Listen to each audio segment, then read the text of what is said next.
শুক্রবারে সবার বাড়ি কাজের চাপটা একটু বেশি থাকে গাইজ, কিন্তু আমার বাড়ি শুক্রবারে কাজের চাপ বেশি থাকে না, অন্য দিনের মতনই কাটে। তাই যতই আমার হাজব্যান্ড বাড়ি থাকুক না কেন, কিন্তু শনিবারের দিন হচ্ছে আমার দুনিয়ার কাজ থাকে। তাই ভাবলাম সেইগুলোই আজকে আপনাদের সঙ্গে শেয়ার করি যে শনিবারের দিন আমি কি করে থাকি। আসসালামু আলাইকুম। আমি উঠেছি 9টার সময়, আমার হাজব্যান্ড চলে গিয়েছে 7টার দিকে। এখন শুধু কাজ আর কাজ। শুরুতেই এই যে জামা কাপড় গুছানোর কাজ, কালকে গুছিয়ে রাখার কথা ছিল, কিন্তু কালকে গুছাতে পারিনি। ওই যে আমি আবার দুনিয়ার কুইরা আর বস ছিল বলে দুজন বসে বসে এসে সিনেমা দেখছিলাম। তারপরে হচ্ছে শুরুতেই হচ্ছে জামা কাপড় ধোয়ারটা মাথায় আসলো, কারণ আমার বরের দুনিয়ার জামা কাপড়। আর জামা কাপড় ধুতি ধুতি গাইজ আমার হাতের চামড়াগুলো একদম পাতলা হয়ে গিয়ে আর পারতি না জামা কাপড় ধুতি ধুতি।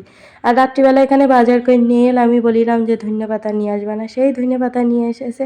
রাত্রিবেলা ছিল কি সুন্দর তরতাজা, সকালবেলা ওইটা একদম শুটকে হচ্ছে শুটকি মাছের মতন হয়ে গিয়ে। এখানে দেখেন কতগুলো কলমি শাক নিয়ে গাইজ। এই কলমি শাক আমি একটুও পছন্দ করি না, এমনি আমি শাক পাতা খাই না।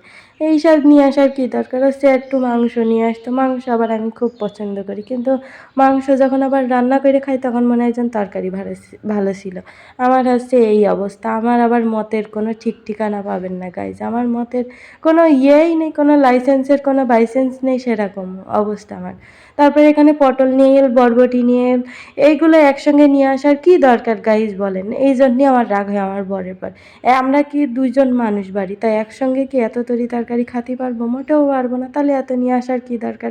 বেশ পটল আর ধনেপাতা নিয়ে আসো, তা না শাক বরবটি এত সব নিয়ে আসার কি দরকার? যাই হোক, বাজার তো গুছাতে হবে। এদিকে থালা বাটির রান্নাঘরের অবস্থাটা দেখেন, খুব খারাপ অবস্থা। এখানে কালকে যে ডাইল রান্না করিলাম ডিম দিয়ে ডাইলতে, সেই ডাইল অল্প একটু স্কান রইয়ে ওই ডাইলটা হচ্ছে গরম করতে হবে, নাহলে আবার নষ্ট হয়ে যাবে। আর এই এক পেজ পেজ মনে করেন যে ঠিক করে গুছাই রাখতে হবে, না আলুর সঙ্গে না কোনো কিছুর সঙ্গে রাখা যাবে, রাখলেই নষ্ট হয়ে যাবে। কি এক ঝামেলার জিনিস নাও ভালোই। আমি আর একা একা রেখে দিলাম। এখন হচ্ছে রসুন আলুর দাম এত গাইস, তারপরেও হচ্ছে আমার বড় আলু নিয়ে, তাহলে ভাবতে পারতেছেন আপনারা আমরা কত বড় লোক হয়ে গেছি। যাই হোক, এখন আলু পটল সব কিছু গুছাই নিতে হবে। চট্টগ্রামে একটা জিনিস দেখলাম, মানে তরি তরকারি সে জানেন মাছ গোস্তের দাম এইগুলো হচ্ছে কম। আমার কাছে তাই মনে হলো বাজার ঘুরে অনেক, মানে বিচার টিচার করে দেখলাম যে হচ্ছে গোশের দাম একটু কম হিসাবে, মানে মাছ গোশের দাম কম। যাই হোক, এত ভাবনা চিন্তা করে কোনো লাভ নেই। বাড়ি যেদিন ফ্রিজ হবে ইনশাল্লাহ সেই দিন হচ্ছে মাছ গোশ কিনে রাখবো। এখানে যে মাছের দাম একটু কমই আছে, যদি একটু বেশি করে কিনা যায়, কিন্তু ফ্রিজ থাকলে কিনা যায়, ফ্রিজ নেই তা কী করবো।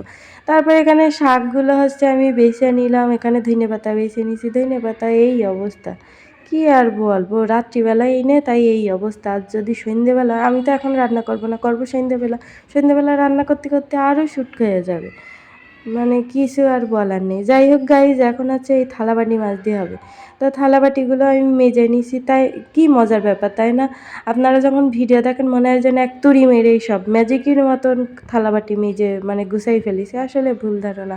বাস্তব জীবনে খুব কষ্টকর, খুব কঠিন গাইস, খুব কঠিন। অনেক কষ্ট করে থালাবাটি মাজিছি, তার মধ্যে আবার লেগেছে আমার ঠান্ডা। এই ঠান্ডার মধ্যে থালাবাটি মাজা, তারপরে এই ঠান্ডা পানি ধরা, শীতকাল আসলে যে কী কষ্ট হয় গাইস।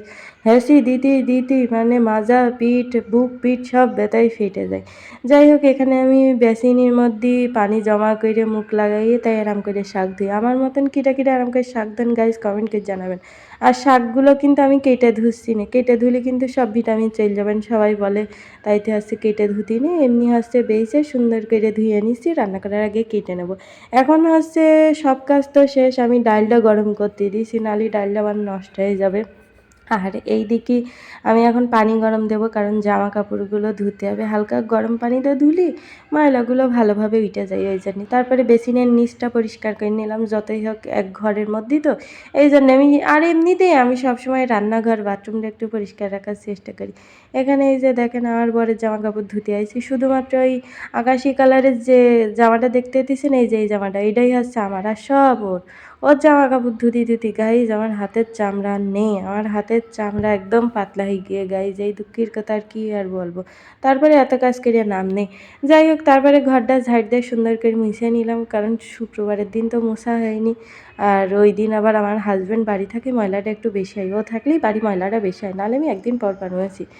তো আমি তারপরে গোসল করে নিলাম, কারণ আমার অ্যালার্জির সমস্যা এইভাবে থাকলেই ওই যে যেহেতু ঘরমর ঝাড় দিয়েছি, দুনিয়ার কাজ করেছি, গা হাত পা দুনিয়ার ময়লা, গা হাত পা চুলকাইতো তাই। তা গোসল করে এখন খাওয়া দাওয়া করতে বসে গেছি। আর এই যে দেখেন, এত কাজ করে দিয়ে হাতের চামড়া পাতলা হয়ে গিয়ে না, তাইতে চিপস এনে দিয়ে একটু মানে যাতে মনটা খুশি থাকে, আর খুশিতে খুশিতে জামা কাপড়গুলো ধুয়ে দিই। তাইতে যাই হোক গাইজ, মজা করলাম, কেউ সিরিয়াস না। তারপরে হচ্ছে এখন খাওয়া দাওয়া করবো, আর এই জামা কাপড়গুলো আমার হচ্ছে গুছাতে হবে, এখনই আমি গুছাই নেবো, নাহলে পরে আর হবে না। তো এই থাকে শুক্রবারের দিন আমার দুনিয়ার কাজ গাইজ।